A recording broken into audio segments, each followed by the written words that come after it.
I know there's a lot of content out there regarding doing hard things. I think the beauty of ultramarathons and where we are today is we thoroughly find ourselves in an environment where we're testing our limits. Well, one thing that's very unique about Tour de Géants is you're doing it in a very extreme environment, but it's relatively safe compared to, say, going up to the actual Mount Everest where you're at altitude. So it's a relatively peaceful way to challenge yourself in modern day conditions in a multi-day event. There's not a lot of places for you to sleep in. There's 6 life bases you're allotted, and you can spend up to 2 hours in each life space, and they're sprinkled in almost in equal distance throughout the 230 miles. So you would say 30 to 40 miles, you'll see a aid station. And it's similar to life, you know. You work really hard, you get to an aid station, you rest, and guess what? You have to get up and keep going again. It's relentless. This is when you get to Courmayer, Italy. It's about a 3-hour ride in from Milan, or an hour in from Chamonix, France, or Geneva. It's about 30 minutes from Chamonix by car, and about an hour and a half by car from Geneva, Switzerland. And this is the start of the day of where you go and you pick up your bib and most importantly your bag, because we have a bag in this race that'll follow us for the duration of the week, and these you can see is everybody's bag.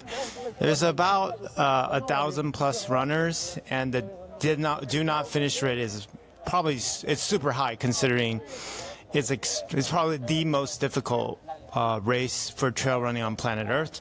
I don't think anyone's going to argue with me on this one.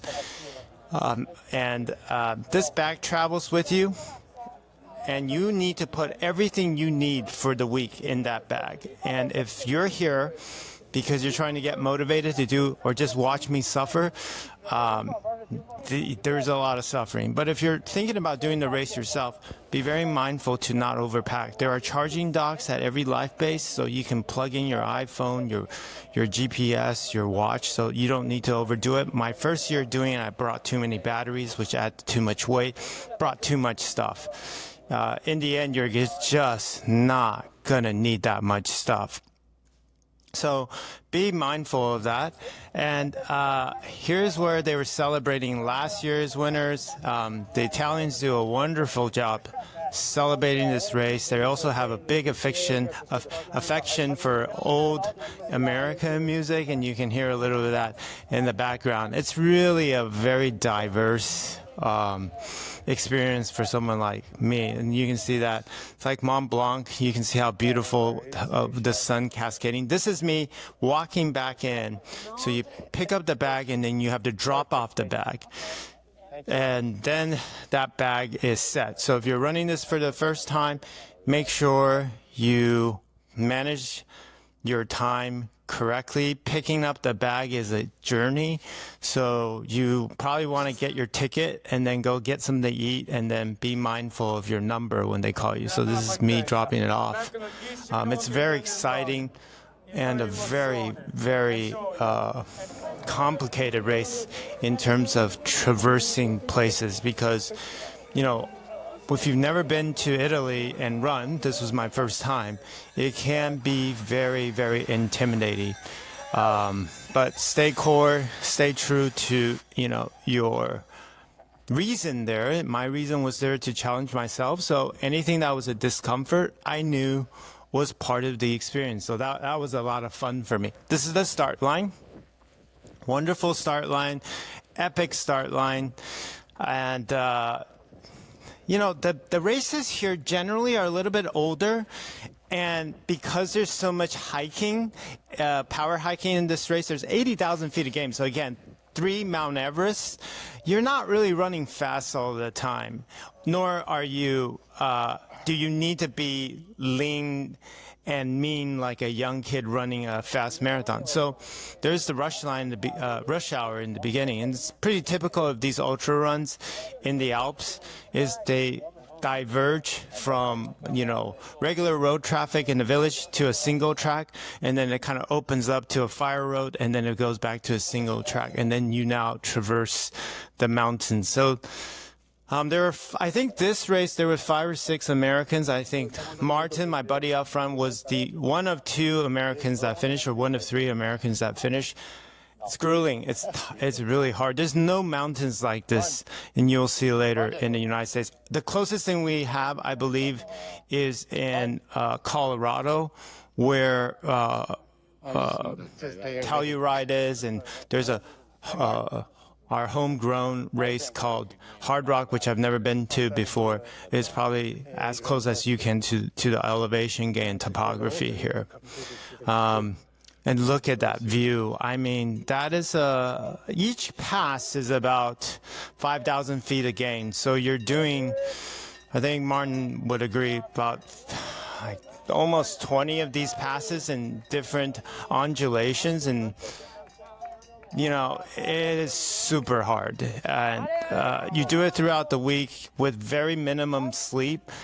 You're really getting an hour, 2 hours at max, because your body won't even let you shut down for a period of time. And then waking up for the next session is like, you think about getting up for work is hard. This is like 10 times harder than getting up for work on Monday. It's like Monday times 10. So again, I do it to train myself to be accustomed to uncomfortable things. I actually try not to be comfortable most weeks out of the year, because I do startups, I do very hard things, I do businesses that are high risk, and this is as close as I can get to making sure that I maintain my dexterity in my mind and in my mental toughness. So this type of trip for me acts as meditation, but also a way for me to toughen my mind and to make sure that I'm resilient through difficult times. And I know many of us do that. And I'm sober. I don't drink. I don't do drugs. I'm not judging. It's just the way I choose to live my life. So this is meditative in nature for me. But look at this view. So these are little huts that they have sprinkled around all of Europe. And the views are so breathtaking. And you're in this serene peace. And guys, you don't need to do an ultra run to experience this. Just practice hiking, and you can do each pass and spend a week, a day doing one of these events. And just doing 2,000 feet a gain or 1,000 feet a gain, or traverse Mont Blanc over a course of 2 or 3 weeks if you can take time off. It's beautiful. It's worth you doing as a human being to see this type of view. So here I said we've done about 10,000 feet again. So, I just did Western States. That's like half of Western States already. And we just started the race. Just to give you an idea of like the mindset you have to enter this race, and then to think about finishing this race. You would have done, so no joke, after finishing this race, you would have done 3 Mount Everests. Granted, you're not at elevation or at places that are that cold, but it's a serious race. And here you will find very experienced runners, all challenging themselves. In fact, last year when I supported my wife in running Western States, I was in the elevator with a gentleman who was running Western States. And he said he did not finish Tour de Géants for 3 times, and he finished the 4th time. And that gave me solace, because I have entered this race twice, and I have DNF'd twice at almost the same place, except last year I went a little bit further. My footage last year was okay. This is in 2023. This is better footage, so I'm showing that. It's the same race. But at night, you can see, this is the first evening. Look at the headlights, and look at all these people walking up. It's epic. This is mountain sports. Then you get to this amazing. You get to the aid station, and then you get food. We all try to eat protein to get some protein, not just glucose. So people think it's just carbs. No. You got to get protein in you too. Your body needs the amino acids as we're traversing, both glucose and amino acids, to go this type of distance. But in the evening, you can see that it's not just a race against fatigue. It's a race against yourself in terms of convincing yourself mentally that, oh, you only have 2.5 Mount Everest to go. And similar to doing startups or things that are hard, nothing ends, right? It's a perpetual emotion. And you want to treat life like aid stations where you give yourself short goals, you get to those goals, you recharge, and you go out again. This is the morning. Look how beautiful that is. And much like doing hard things, you sleep, you wake up, it's a new day, and there's new opportunities and new problems to tackle. And there's nothing like Tour de Géants that highlights that difficulty. And the reason I go back, and many of us go back every year, because it mimics the hardest parts of life, and you learn and you practice here how to control those situations to the best of your ability. These descents, they're scary. They are scary. They are like entering a new startup, exciting, exciting, but scary, you know? You don't know what to expect, and you don't know if you can finish. And I think that's what's really makes this race unique is you don't know if you're going to finish, just like you don't know if a new business is going to be successful. But the more you work at it, the more you chip at it, the more likely you're going to be able to finish. And it's not linear. The race doesn't go away if you don't finish this year. You can come back next year and you can give it a try. Another simile is both events, startups, and ultra running have similar attributes, which is success is bittersweet. You work your entire day to get to the peak. You finally get to the peak, and you have that moment of joy, and then you got to go down, and then you got to go up again. So I attribute Tour de Géants to become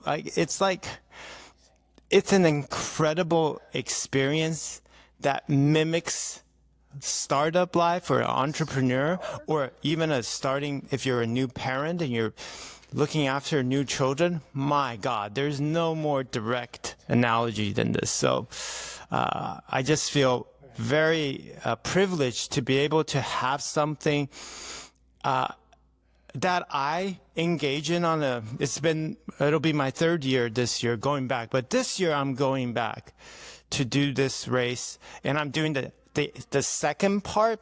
It's called the Tour 130. I want to finish that section first.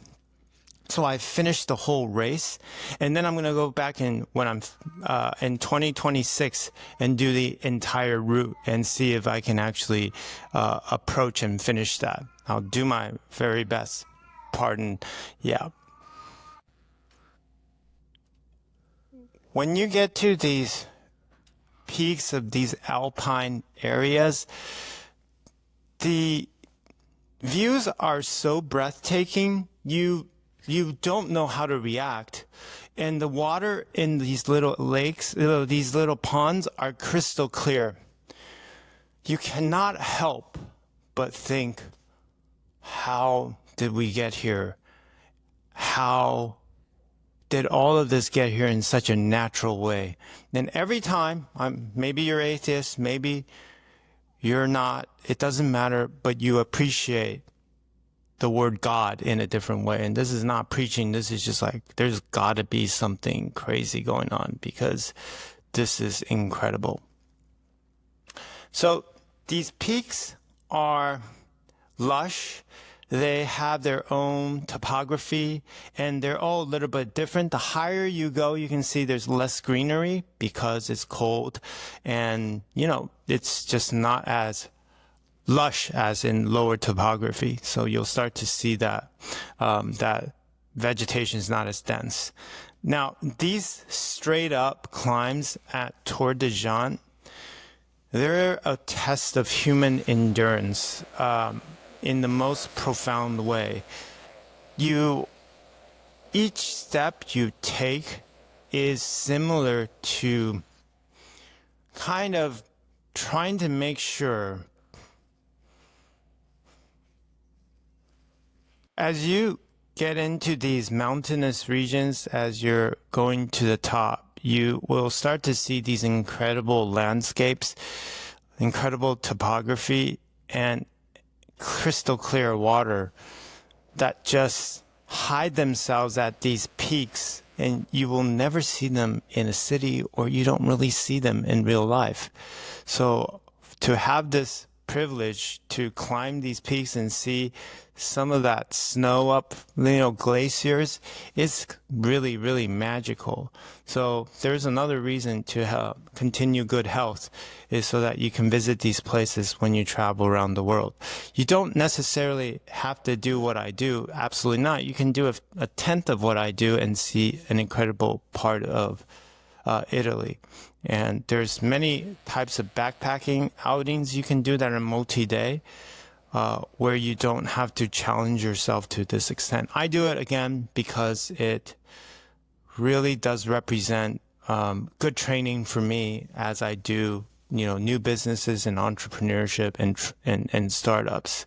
Yeah, it's remarkable how similar these experiences are to real life scenarios for me. I'm sure all of you have probably heard of, books and ideas out there where, we're told to challenge ourselves to do hard things. I think that's important, for sure. But I think try to find things that challenge you in a similar way that's close to your lifestyle. That's my opinion. And draw on that energy to make your day job stronger. And I think ultra running does that for me. It gives me a place to fall back on psychologically to say, remember when you did this? Remember you were on day 2, day 3 at Tour de Géants, and remember how hard it was? You can get through this. You can get past this. This is just a small window of time. Remember the aid station you got to. Remember the food you got to eat. Remember when Martin was, with blisters and he got he was getting his feet taped and then he could start again. Those little lessons are so valuable, and they're hard to learn, in a cubicle. They're hard to learn when you're not out challenging yourself in the middle of the mountains. And, this is, again, not as crazy as Mount Everest. I don't know. I've never done it, so I'm not going to speak to it. But it's relatively safe because you get to an aid station. But at the end of the day, if something happens to you anywhere between the ridges, you either get helicoptered out or you got to get carried out. You have to bring yourself out. So there are many deleterious sections that you have to be very mindful of. And we carry a backpack that has pretty much everything in it, including space blankets, etc., that give us some comfort as to situations where we could get into a place where we have no rescue. So we have bivvies, space blankets. This literally happened to me last year. One of the runners, probably at this peak, I'm pretty sure it was close to this peak or one of these peaks, where he bivvied up and he was freezing, and I had to run down to get him rescued. That's not uncommon, because when you're going back to back in this level, it's really, really hard to not be able to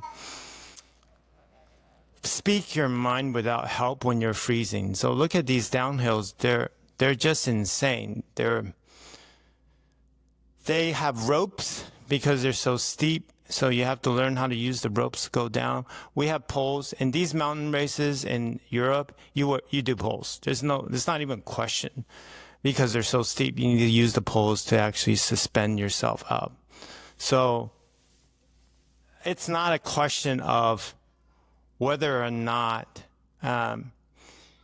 you do sections of it without support. You do sections of it with as much support as you can bring you. So good poles in this case are hyper important. Yeah. You can see this peak is incredible. I mean, you get up and you rest and just observe this view, because this is unbelievable. You'll never see anything like this under most circumstances in the United States. That little window you see there in the middle, that little yellow hut, that's an aid station they airlift in, and when we are up at the peak, we go down, we get some tea or some coffee and some water, and they leave it there overnight. So that's a pretty nice perk to have in the middle of nowhere. And we look forward to those things when we're racing in this environment. I did manage to do a dip in one of those glacier / ponds, and it was very refreshing. It was very cold at probably 50 degrees. And then I got up and kept running again. Definitely took a dip in one of these ponds, and it would just like change my race. I felt rejuvenated, and I started running again. Actually, this gentleman's really cool. He has these 2 dogs, and he's looking at all the runners, and you kind of go through. This is a double back-to-back peak ascend. This is probably the hardest thing I've ever done in my life, because you come up you just did 5,000 feet after, I think, day 2, and then you go down and you go up again. I mean, it's a real test of human endurance here, and it goes straight up after this, straight up, and you kind of zigzag your way through. And once you get to the top, it gets cold really quick, and then you kind of get shivering. So you got to really make sure you put on more layers, and absolutely make sure that you have good hydration and good food on you. You're going to have to eat the whole way up, or you're already completely depleted on glycogen. This is the following day from Courmayer, where we're going up. This is, I think, day 3. It's a little bit more mild, and we're going up Tuesday morning. It's a bit more mild, and we're going up a steep ascent. So look at the sunrise. It's so beautiful, and it's very, very difficult to kind of match this kind of scenery all day. So this next section is just kind of steep kind of. It's still 5,000 feet of gain. It's just not as steep, and then you get to the peak, and then you go down. You descend into this place called Donas. Donas is like a nice little village. But this traverse can get really hot. Last year, I think I got into the 90s. So you go from like 50s, and then you go into 90s, like 40s, 50s, 90s. And that's really hard to deal with on a permanent basis, just going up and down. So the weather changes, how you dress can really impact how you replenish your nutrition. Because if you're sweating too much, then you're going to need more electrolyte. But look at this. We work through, and all of a sudden it starts raining, and then it starts to hail. And the farmers are taking all the cows through too. And it's an incredible, it's like your farmers are not wearing technical apparel like we are. They're just wearing a wool sweater, and it just makes you understand how resilient these farmers really are. And we're just bystanders. We're just city people trying to get a little bit of a challenge. To that peak, we look at farmers bringing the cows through. They're in like single layer wool sweaters when it's hailing outside, raining. We're in like these, North Face and fancy apparel. It just makes you think, like, we are just living in such a modern world. There's so many ways to live. Once you get to the peak, you start going downhill into these kind of villages, and we're heading into Donas, but really they're like alpine ski areas where people go and ski during the winter. So it's just remarkable. I caught a rainbow here. Look at that. Isn't that beautiful? So I'm I'm really glad you were able to experience this with me, at least pictorially in video by video.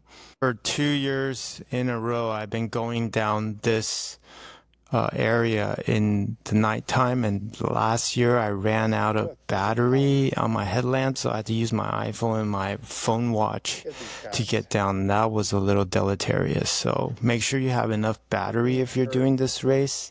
If you're just watching, this section is gnarly because you're going straight down and you're so tired, your quads are in so much pain, and you're looking to get to the aid station and it's like 4 hours away. It feels like 30 minutes away, but by the time you're there, you're like 4 hours away. Following this message, I DNF'd about, I'd say 2 hours later, maybe. Yeah, and I didn't make cutoff by 5 minutes. I went back last year and I made cutoff, but then I lost steam about an hour later in DNF. So I technically went for, that's about, I think, to 120 miles, 125 miles in that area.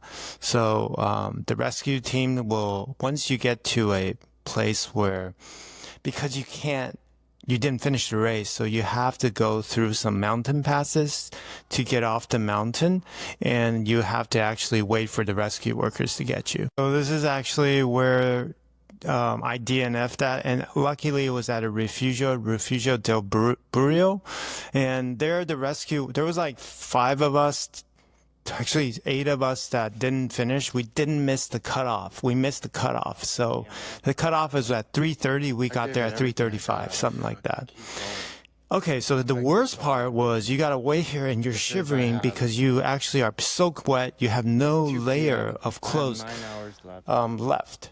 Shivering, and you have no clothes. It's like the worst feeling you can ever have. And because we're not the fast runners, there's really nothing left for us. So we ended up using trash bags to put over our head, and we took off our wet clothes. Otherwise, we'd have hyperthermia. Okay, then everybody's shivering, and then 3 hours later, they say, okay, the cars are here. Okay, then you have to put on your cold clothes and your wet clothes and your wet shoes, and you have to hike another hour and a half out of there. Okay, we did that. And what I did was, because I was so freezing, I used trash bags as socks and I put it in my shoes. That was that was hard. Then you really trained the callus in your head. So we hiked down. When we finally got to this place and we saw cars that we thought we were going to go down in, we waited another 3 hours because those cars couldn't fit us, and we were just sitting in there. There was a little tent in there with a broken heater. There's no heater. We were just suffering. And then finally the cars come, and we didn't get back to the hotel or rest area until midnight. Then we had to carry our big bag back into the hotel from the gathering station, and then you woke up, it's Thursday morning. Remember, I started this race at 11 a.m. at noon, 11 a.m. on Sunday, and I had done almost 50,000 feet of gain by then, and 120-ish miles. So think about how long that took me. And the reason is because of the gain. The gain is really hard. Professional runners in this race finish about 70 to 80 hours. Our amateurs are in the 120 and up range. A good runner would be doing it in 100 hours. And to finish, if you're finishing on Saturday at noon, that means you're very successful. I haven't done it yet. I'll be going back this year again, like I mentioned, but only finishing the back end because I've never done it before. And so if I'm successful with that back end, it's 130 kilometers, which is about 80 miles, and it's almost 45,000 feet of gain. So I think we have a couple days to do that. And so that'll be my challenge this year. Note to everyone, challenge yourself every year with hard things. It's okay if you don't finish. go back and keep trying. It's actually really nice to have something you can't finish, to hone yourself in, to callous your mind. I think that's a Goggins maybe term, but yeah, there's legitimacy to what he says. I run the race called JFK 50 miler, and he's there in the front many times when I ran. I've run that race 9 times, but this is a whole new level. Tour de Géants. I have 9 hours left. It is the hardest thing I will ever do in my life. This is my limit. I'm not going to do anything else. This is the hardest thing I will ever do in my life. Anything harder, I don't feel it's safe. This is borderline. I mean, there are at peaks where I was just like, if my wife knew I was here, she'd not be happy, or my kids. So, and I haven't been able to finish it, and I've never DNF'd. I don't DNF ultras. I rarely DNF races. I have one DNF in a 100 miler that I finished twice, and I DNF'd because my friend who I was running with was injured, and we decided to drop together. I was fine. But this is really the only race I have ever run that I cannot finish. And it's like the startup that is the hardest startup to do, hardest business to do. I'm in this medical business. I'm doing startup in related to physical therapy. I've failed so many times, but I'm determined to succeed. So I'm channeling the same energy from Tour de Géants into this business, and I am confident that over time I will finish this race just like I will be successful in the startup. I am determined to finish this race. So hope you enjoyed this rant. Sorry, but it's as therapeutic for me as I'm sure it is for some of you to watch. And if you're doing Tour de Géants, good luck to you, and Godspeed.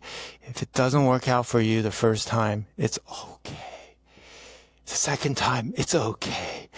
From what I hear, it takes 3 times to finish. But if you're my buddy Martin, follow him on Ultra Kraut. He did it the first time because he's also twice a better runner than I am, from my opinion. I mean, he's amazing. Ultra Kraut, follow him on YouTube. You will see his adventures. He's one of a kind. He is maestro when it comes to ultra running.